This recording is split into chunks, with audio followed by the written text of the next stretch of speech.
Quais foram as maiores estreias da história? Hard Day's Night dos Beatles, Você Não Soube Me Amar da Blitz, Biquíni Amarelinho da Jovem Guarda? Não é disso que a gente vai falar. As 10 maiores e mais marcantes estreias de pilotos na Fórmula 1. Tem piloto das antigas, tem estreia recente, tem até menção honrosa a brasileiro. É delas então, das grandes estreias de quem chegando, que nós vamos falar hoje no Splash and Go. Vamos lá.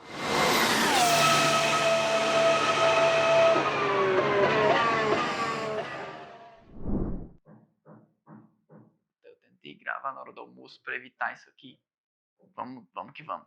Não é fácil estrear em nenhuma categoria do automobilismo. Toda vez que alguém muda de degrau, é esperado que haja ali um tempinho de adaptação. Afinal de contas, carro novo, pneus novos, um final de semana diferente, quando envolve toda a atenção que a Fórmula 1 desperta, também muitas entrevistas, os olhares do mundo num evento que a gente sabe é global. Portanto, a gente tem de tirar o chapéu para pilotos que sentam no carro e sem perder o foco, sem se dispersar para aquela coisa toda que envolve o entorno da Fórmula 1, chegam hitting the nail in the head, acertando o prego na cabeça, como gostam de dizer os ingleses. E eu selecionei 10 para nossa lista e também algumas menções honrosas que não terminaram corridas, mas, puxa vida, chegaram chegando também. E o 10º lugar...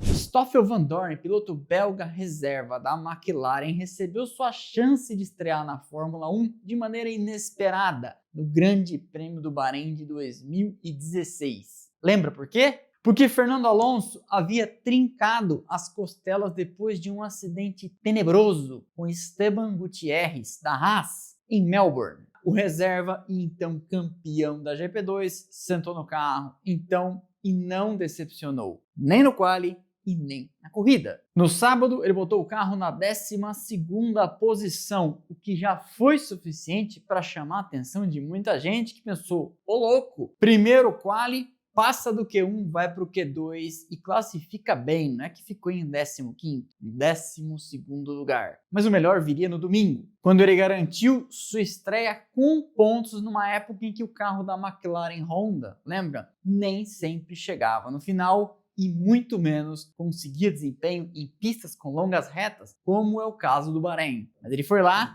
e meteu um 10º lugar. Pontuar na estreia é sempre notável, especialmente quando isso é feito de última hora, sem muito tempo de preparação. O cara senta no carro, 12º no sábado e ponto, ainda que seja um só, no domingo.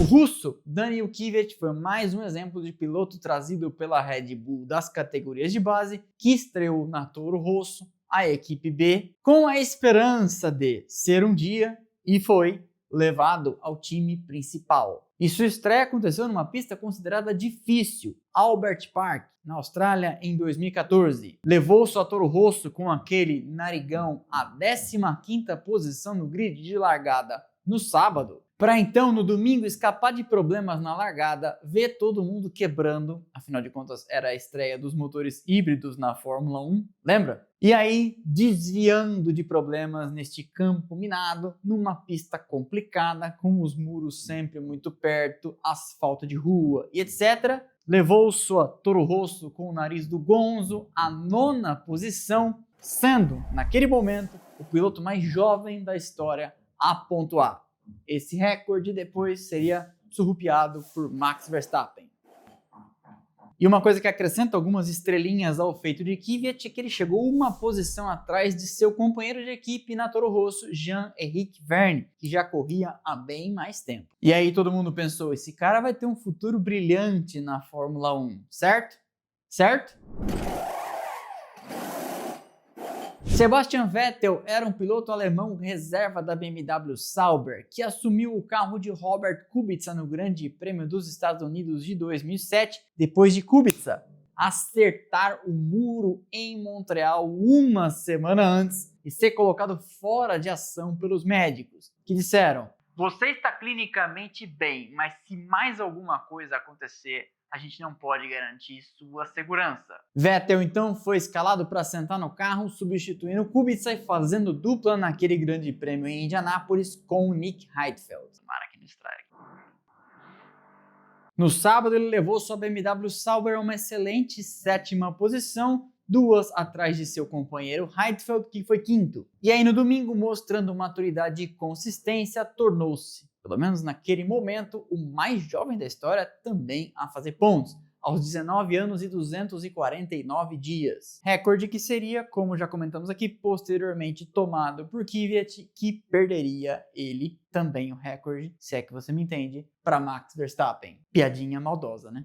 Antes da gente continuar, deixa eu aproveitar para falar para você. Sabe que estamos com uma campanha no ar para produzir a nova leva de camisetas do Splash & Go, certo? Não sabe? Tá sabendo agora. O lote inicial é de 500 camisetas ao tempo da gravação desse vídeo. A gente deve estar com uns 23, 24% já atingido. E temos das cores azul bebê padrão do canal, também temos no outro modelo verde marca-texto. Elas são de qualidade, para você ter uma ideia, eu tenho as minhas desde 2022, agora com a nova leva também vou adquirir as minhas, e são de fornecedor que faz as camisetas das equipes da Fórmula 1 quando elas vêm ao Brasil. Fabricante homologado pela própria Fórmula 1. Produto de qualidade para melhor e maior audiência de Fórmula 1 do Brasil. Vocês, o valor R$ 169,00 com frete incluso para todo o Brasil. Fora do Brasil, infelizmente, a gente não consegue entregar. Se você é de fora do Brasil e quer adquirir a sua, você vai ter que arrumar o endereço de alguém aqui no país para que a camiseta seja entregue lá. E depois, este trecho final seja feito aí da forma que vocês entenderem melhor. Elas têm o escrito do Splash & Go,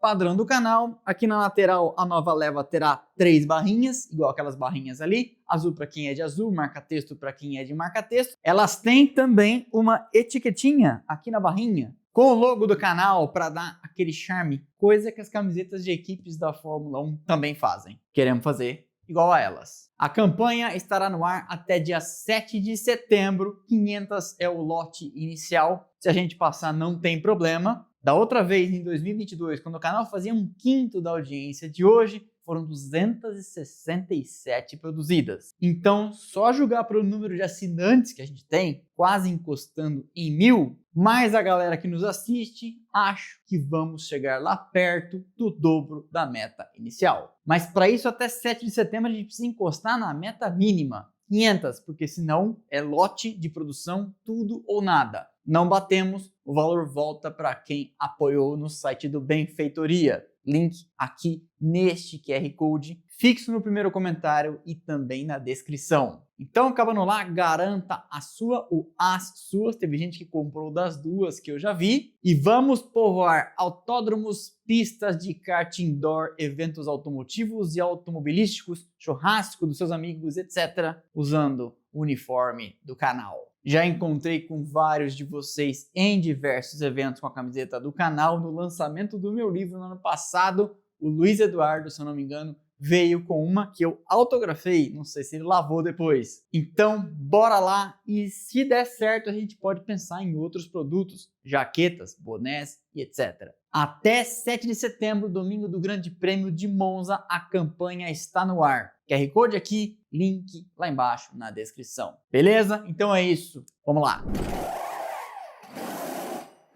Felipe Nasser, eu sempre comento aqui, na minha opinião, é um dos talentos que a Fórmula 1 deixou, por culpa dela, de aproveitar. Porque braço ele sempre teve. Aliás, continua tendo. No momento da gravação desse vídeo, é o atual bicampeão do IMSA. E a temporada de 2015, a primeira de Nasser na Fórmula 1, estreando pela Sauber, começou de maneira caótica. Mas corridas caóticas para uns, oportunidade para outros, e Nasser sentou no carro e soube driblar os problemas, largando numa 10ª posição com seu carro azul e lateral amarela do Banco do Brasil, para levá-lo, note bem, à 5ª posição na chegada. A melhor estreia de um brasileiro na Fórmula 1 em toda a história. Ele havia sido vice-campeão da GP2 no ano anterior, foi reserva na Williams, fez vários treinos livres e todo mundo já sabia. O cara era bom. Mas muitos pilotos com fama de bons estreiam na Fórmula 1 e na hora de produzir resultados, às vezes demora um pouco para vir. Mas Nasser sentou no carro e de cara saiu produzindo resultados e no sábado classificou o carro na 11ª posição. Ele ganharia a 10ª posição para o grid de domingo, aplicando em seu companheiro de equipe, Marcus Ericsson, que já tinha uma temporada completa na Fórmula 1, tinha andado no ano anterior pela Caterham, 9 décimos, quase um segundo inteiro. Passando então ao Q2, Ericsson ficou no Q1. E aí na prova, apenas 11 dos 16 carros que largaram, sim, como eu comentei, foi caos, chegaram ao final e ele foi driblando problemas para cruzar a linha de chegada então na 5ª posição e já começar muito bem, pontuando bastante.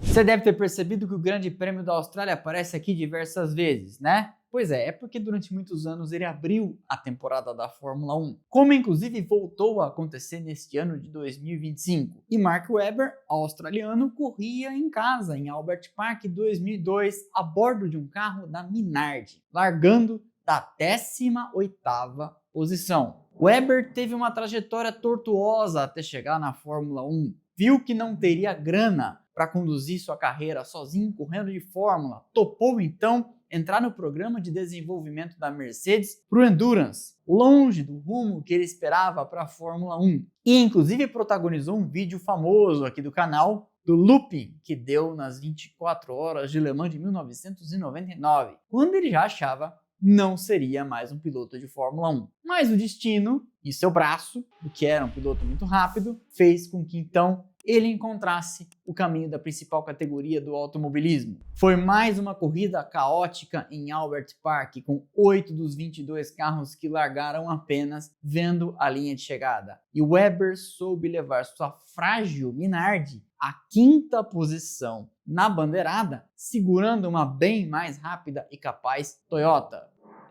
5º lugar numa época em que apenas os 6 primeiros pontuavam. 5º lugar em casa, e a comoção foi tão grande que o cerimonial da Fórmula 1 permitiu que ele fosse ao pódio comemorar. Uma baita festa naquela tarde em Melbourne.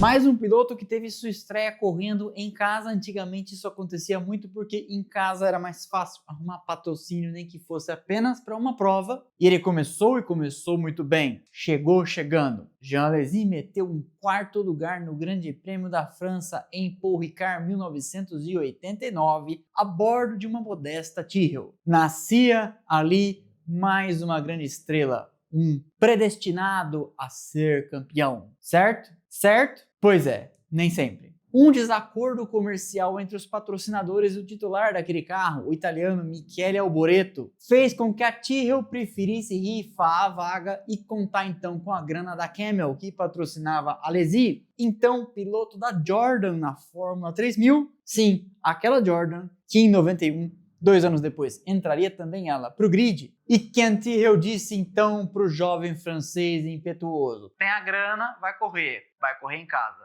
Vamos lá? E correr em casa não é uma tarefa simples, especialmente porque a mídia local cai em cima. Transbordando confiança, Alesi, que sempre foi de fato muito veloz e tinha uma condução espetacular, andando de lado e etc., partiu, veja bem, da 16ª posição. Foi ficando na pista, alongando pitstops, e aí, quando era segundo, parou, trocou pneus, voltou para cruzar então a corrida na 4ª posição, já deixando o seu cartão de visitas e automaticamente recebendo um contrato da Tyrrell para correr no ano seguinte. E ele correria, e o resto é história. Já falei diversas vezes sobre a Alesi num rolo de contrato em Pequena Grande História, também na lista dos pilotos que, aspas, não viraram e etc. Vale você assistir depois.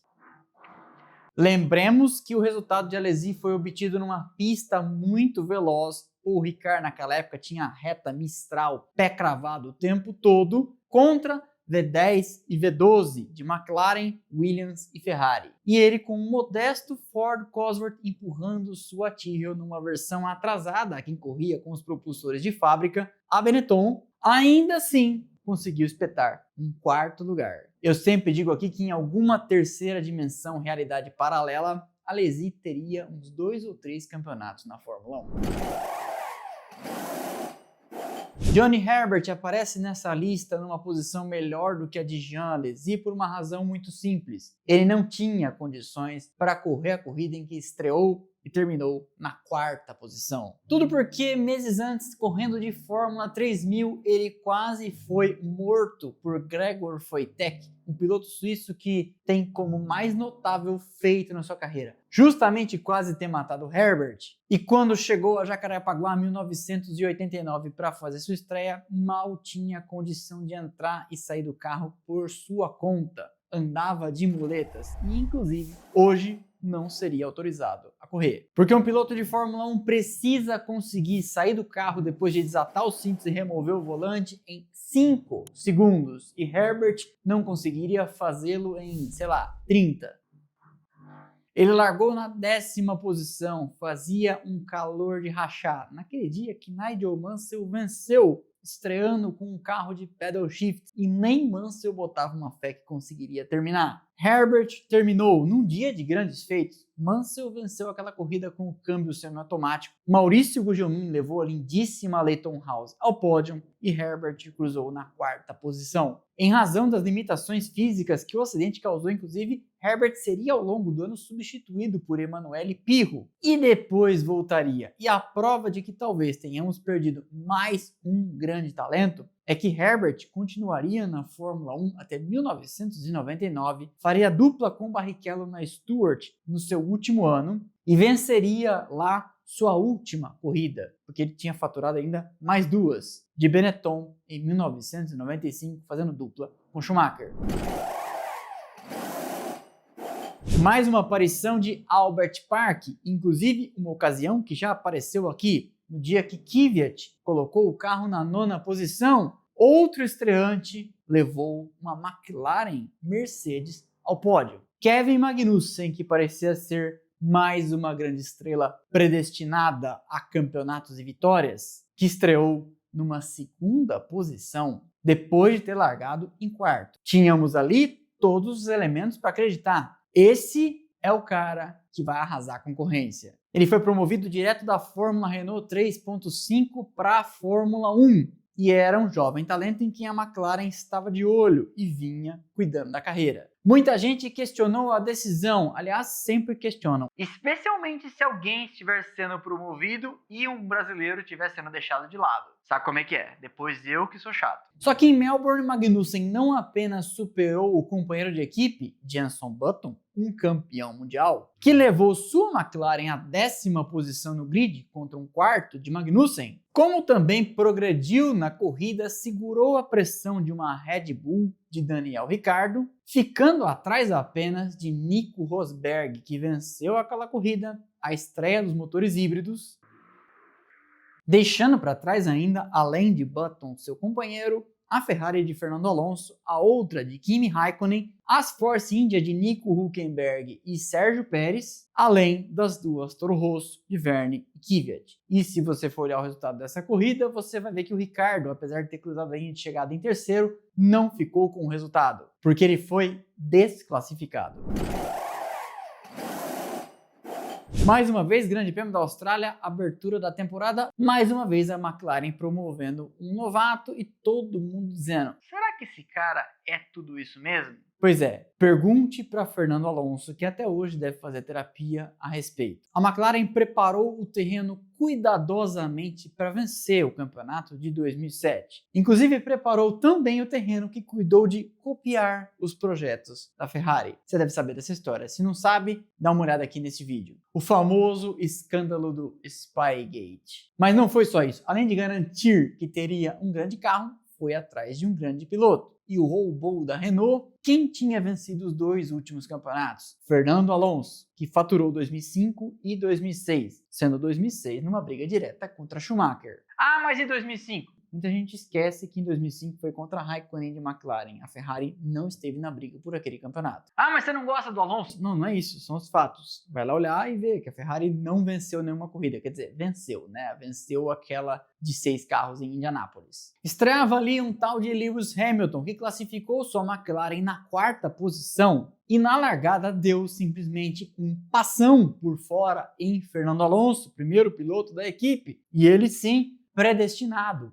a vencer o título de 2007. Durante a corrida e por circunstâncias de estratégia, Hamilton chegou a liderar a prova por 4 voltas. E se ir ao pódio na estreia de um piloto na Fórmula 1 já é algo raro, imagina ir ao pódio numa estreia tendo classificado perto de um bicampeão mundial e dando nele, na primeira curva, um passão memorável. O resto da temporada cuidaria de pavimentar o caminho daquilo que eu digo para você deve ser objeto de pesadelo de Fernando Alonso até hoje.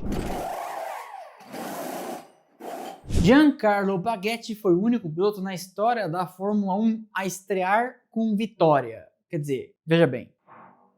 Espera ele para pausar, né? Claro que Giuseppe Nino Farina venceu o grande prêmio de estreia da Fórmula 1 e se não tinha Fórmula 1 antes, aquela seria também sua primeira corrida. Mas aí não vale, principalmente porque Farina era um piloto experiente, tinha vencido grandes prêmios antes da criação da Fórmula 1, etc. Baghetti venceu o Grande Prêmio da França em Reims num duelo maravilhoso contra Dan Gurney, na época correndo pela Porsche. Sim, a Porsche já teve equipe de fábrica na Fórmula 1 e eu conto essa história no vídeo das fabricantes, que passaram pela categoria e quebraram a cara.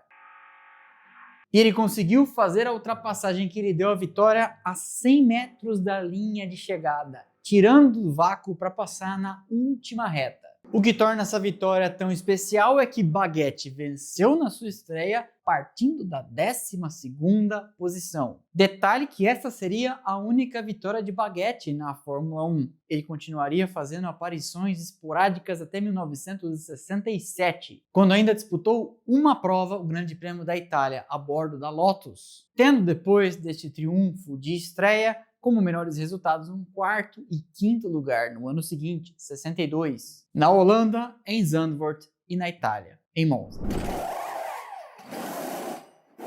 Além destes 10, esta lista ainda comporta menções honrosas a pilotos que estrearam muito bem, mas não concluíram as corridas. Por exemplo, Carlos Reutemann, que estreou na Fórmula 1 em 1972, correndo em casa, em Buenos Aires, e cravou uma pole position, superando ninguém menos do que Jack Stewart. Omar Andretti, também em casa, também na pole position em 1968, sendo ele o primeiro na história a setar uma pole position na sua estreia, já que isso aconteceu 4 anos antes de Reutemann. O Phil Hill, que no Grande Prêmio do México de 1962 colocou sua Ferrari na 2ª posição, classificando à frente do atual campeão da Fórmula 1, que tinha vencido em 61, o americano Phil Hill. Mas Rodrigues, como os outros, abandonou. E Jacques Villeneuve, que no Grande Prêmio da Austrália de 1996, estreando de Williams, também colocou o carro na 2ª posição no grid, mas ficou pelo caminho. E detalhe, ficou pelo caminho depois de ter dado um passão em Damon Hill. Qual dessas é a sua estreia favorita? Deixei alguma muito boa de fora? É possível. Conte aqui embaixo, quem sabe a gente pode fazer a parte 2 dessa lista. Comente aqui se lembrou de alguma outra, se não quiser comentar isso, conte onde nos assiste. Manda um abraço pro esposo, pra esposa, pro marido, pra mulher, namorado, namorada, gato, cachorro, periquito. Não quer comentar nada nem mandar um abraço pra ninguém, deixa só um emojizinho, uma bandeirinha quadriculada, que seja. Porque o algoritmo entende esse tipo de coisa como comentário e segue distribuindo nosso conteúdo internet afora. E aí já sabe, fica mais fácil de chegar nos 300 mil inscritos. Esse foi então mais um episódio do Splash and Go no YouTube. Espero que vocês tenham gostado. Deixa o like, é de graça, não custa nada. Você sabe, ajuda demais o canal. Quebra essa pra mim, quebra essa pra nós. E não se esqueça de deixar também a sua hypada. Para não ficar de fora de nada do que fazemos por aqui, temos canais de notificação, Instagram, Telegram e WhatsApp. Você entra e passa a receber um recadinho automático assim que eu publico cada um dos conteúdos. Estão passando aqui embaixo os grupos, link lá na descrição. Por fim, temos também nossas redes sociais do canal, Instagram, Twitter, Threads e TikTok, link lá embaixo na descrição. Estão passando aqui os arrobas e lá tem conteúdo o tempo todo. Ou se tem. Eu vejo vocês aqui nos próximos vídeos. Valeu e aquele abraço.